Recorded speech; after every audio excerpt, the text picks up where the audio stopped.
new study is making the claim that climate change is making major league sluggers into even hotter hitters.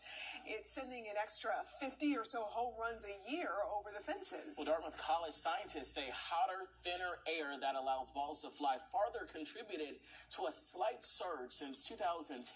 So they analyzed 100,000 games and more than 200,000 balls put into play in the last few years, along with weather conditions, stadiums, and other factors. Guess the phrase could be used to change in weather tonight while Michael Harris is getting some time to heal up. The center fielder went on the injured list today. When the officer walked up to the truck, 39-year-old Jamario Duffy physically attacked the officer. The GBI says Duffy hit the officer in the face and the head. Then the officer pulled out his gun and shot Duffy. Medics took both of them into the hospital. Duffy underwent surgery. Police say that officer is okay. The GBI leading this investigation. And parts of northwest Georgia saw significant flooding after this weekend's rain. Take a look at this. The water's so high near McLean Road and Boulder Road that the water was almost covering mailboxes in that area. One woman we talked with says that her father and his dogs had to swim to safety after water covered his truck. Now, people tell us they saw areas flooded today that they haven't flooded in years. Yeah, there was a lot of rain coming down, a lot of low-lying areas, too. Thankfully, it seems like a lot of the heavy rain behind us as we get ready for the holiday tomorrow. We get a break, and the break is coming right in the nick of time. Many folks having to cancel Easter egg hunts today or any Easter or Passover-related activities that you wanted to do outside. Well, I got one day that I've saved for you, and that is tomorrow. We will improve tomorrow with each passing hour, but nonetheless, it does get better as the day goes on. Here's a look at your temperatures and wind chills tonight. You can see that there are two different numbers next to each pair here. You're feeling like 36 degrees in Athens with the wind, but the air thermometer will read 42 degrees. So there is a bit of wind in the air out there still, even as the rain has moved out, and that will cause Ducks, the 12-year-old confessed to shooting one of the teen girls, saying the 17-year-old forced him to do it or, quote, his family would be killed. This all started March 30th after deputies discovered 16-year-old Layla Silvernail shot in the head and dying at a construction site. The sheriff says the attackers drove off in her white Chevy and just a half a mile away discarded the body of a 17-year-old male victim shot and killed. The next day, detectives found the Chevy partially submerged in a lake about 9 miles away with the body of a third victim in the trunk, 16-year-old Camille Quarles. The arrest affidavits say text on Quarles' phone revealed she had chosen to stay in the trunk of the car and smoke. State prosecutors are still reviewing whether they'll try the three juvenile suspects as adults. The sheriff said this morning if they aren't, it will send the wrong message. We're sending a clear message to individuals like this that there is no accountability. And unfortunately, and it breaks my heart, it's a 12-year-old involved as well. His life is over. One decision, his life is done, as he knows it. The sheriff said the gun used in this attack came from car burglaries committed by the suspects. In New York, C.B. Cotton, Fox News. In this room and in these hallways every day, we want to maximize on that. The grassroots organization One More Question, hosting the community outreach program to provide support to at-risk youth. This is what we should be spending our time on. And yeah, we're going to show you guys how to find solutions to a lot of problems in this world. And collectively, we can all find solutions for them. That work now more crucial than ever, as cities nationwide experience an alarming rise in youth gun violence. We are seeing areas where we do have young individuals committing crimes, very young with handguns. More than 85 children and teenagers were shot across Metro Atlanta last year. The youngest victim, just 2 years old. Well, I think where we're seeing the largest spike in youth crime and youth violence, particularly violent crime, are in large cities, and we're seeing a lot in the South. Dr. Volkan Topali is a professor of criminal justice and criminology at the Andrew Young School of Policy Studies at Georgia State University. That spike in youth crime and youth violence is troublesome. It is worrisome. A small contributor of that is probably gang activity, which we've seen an increase of in Atlanta. I think a lot of it, again, goes back to the pandemic and the disruption in the normal patterns of behavior. So you had kids staying at home, for example, and parents having to work. And so a lot less oversight of kids than probably we've had in the past. According to the CDC, young people are disproportionately impacted by violence in their communities. Violence is a leading cause of death and non-fatal injuries among adolescents and young adults. Our children represent the best of who we are. State and city leaders headed into the new year laser focused on solutions after a string of shootings involving teenagers. Trying to keep the youth off the streets and keep them into places of focus that can provide them an opportunity to thrive. In January, Atlanta Mayor Andre Dickens declared 2023 the year of the youth. They just need someone to reach out a hand and help them. These kids are still impressionable. We can allow them to be impressed upon by negative influences or us as positive influences and create an ecosystem where they learn from one another positive ways of reinforcement. And so that's what we're doing right now, and it's working. The City of Atlanta, Atlanta Public Schools, APD, and local nonprofits are partnering to provide jobs, after-school programs, activities, and more for the city's children in an effort to help curb violence. We need a community engagement component where everyone is doing their part to stop youth violence. Each week, hundreds of kids visit the Atlanta Police Foundation's at Promise Centers. Staff and volunteers provide therapy, educational assistance, workforce prep, arts instruction, and other activities. Participants in APD's Police Athletic League program form relationships with officers through sports and other programs. We want to make those positive impacts in child's lives. Now we're going out to schools, having conversations with those children, having lunch with them, sitting down, having conversations and finding out what's happening, what's going on, and how can we assist past those doors.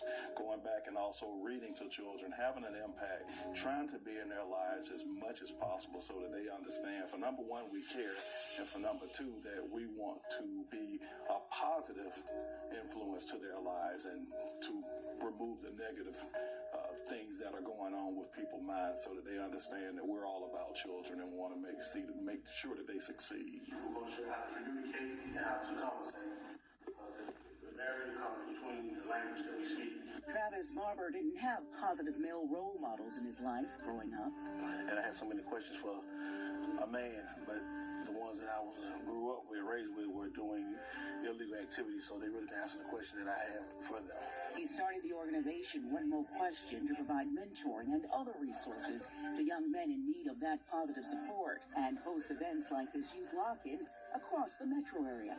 Young men really don't know how to talk or deliver what it is they're trying to say or how they're feeling. We want them to learn how to open up and be comfortable with expressing their feelings. It's okay to not be okay. Young people are the primary focus, but Mayor Dickens says the family dynamic also comes into play when parents simply can't or won't parent their children. And so we're finding that there are some parents who are unable to, nurture this child in the way. So what do we do? So we've now talked to the juvenile justice system, the courts, talking to the variety of people in counseling, the nonprofits. And so we've come up with a plan of how to help what would be otherwise known as wayward youth that just have already committed themselves to being disruptions to their household. And they're disrupting the other 3 or 4 kids that are in the household. So how do we help nurture them and mentor them? So we've been working with Gary Davis of the Next Level Boys Academy and various other, Big Brothers, Big Sisters and 100 Black Men and some other organizations to say, can we become a... But really not cooperating in terms of this. So what are you hoping to achieve here? What should the U.S. be doing? Well, I hope that Secretaries Mayorkas and Blinken take this seriously, but of course we're not holding our breath in regards to it. I mean, you look at this, I have very good contacts down in Panama. I was there nearly 2 years ago and saw how the system has basically been industrialized to bring people into the United States. And we need to make sure that that doesn't happen. And we need to make sure that there aren't bad actors coming in. Because China is one of those recalcitrant countries that does not take someone a Chinese national, that commits a crime in America, they won't take them back. Well, I think we should retaliate against that and say the same thing to them. Then we're not going to take people from your country into our country if you're going to simply send people with records that are that have criminal backgrounds or that are simply trying to come into our country illegally. That should not be allowed. And Congressman, what would that look like in terms? Is it sanctions? Is it maybe removing visas? Or how would that really play out to send that message?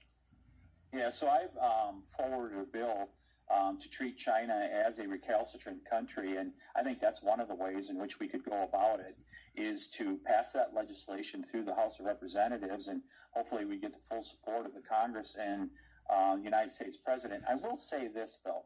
It should not take a bill to do this. This is about national security. And Congressman, you mentioned fentanyl, and we just recently saw Mexico's president writing a letter to Xi Jinping, China's leader, asking China for help. And it seems, in the past, the U.S. has criticized and sanctioned China in terms of fentanyl. We had over 100,000 people die of fentanyl poisonings just in 2022. Number one killer of our young people in America. This is a national emergency that's going on with these fentanyl poisonings, and they are not overdoses. They are poisonings. And Congressman, on that note, you mentioned how this is a national security issue, also just with the sheer number of Americans dying. It really impacts every American. So as a lawmaker, what are you doing to make sure that the rest of your colleagues are really on board and making sure that the Communist Party of China is held accountable for this? Well, we bring up this issue regularly, and ultimately what this is about, and it doesn't matter whether the issue is inflation, energy independence, whatever. If America takes care of itself, America is going to be fine. America is going to be strong. It's the same with the southern border and dealing with this issue in regards to Chinese nationals migrating into our country, paying up to $50,000 a head to the cartels to be able to get into the United States of America. All we got to do is secure the border. It's in our hands. Let's us do it. Congressman Tiffany, thank you so much for joining us. It's good to join you today. We showed the international community that in the face of pressure and threats, Taiwan will be even more united and will absolutely not yield to suppression, nor due to obstructions stop exchanges with the world. Following the visit, Taipei reported a Chinese aircraft carrier group spotted far off its eastern coast. Meanwhile, Beijing seems to be investing energy elsewhere with a fresh round of sanctions, this time singling out Taiwan's de facto ambassador to the United States, as well as the Hudson Institute, Reagan Library, and their leaders. This comes as Taiwan's former president is trying a different approach. While in China, former Taiwanese President Ma Ying-jeou said the future is a choice between peace or war, adding that the current administration, quote, continues to lead Taiwan to danger. He also gave his support for an agreement which considers Taiwan part of China, called the 1992 Consensus. Current President Tsai refuses to recognize it. As for the U.S., a fresh round of lawmakers are in Taiwan, led by Chairman of the House Foreign Affairs Committee, Congressman Michael McCaul. Peace through strength is real, and that's why we need to harden Taiwan.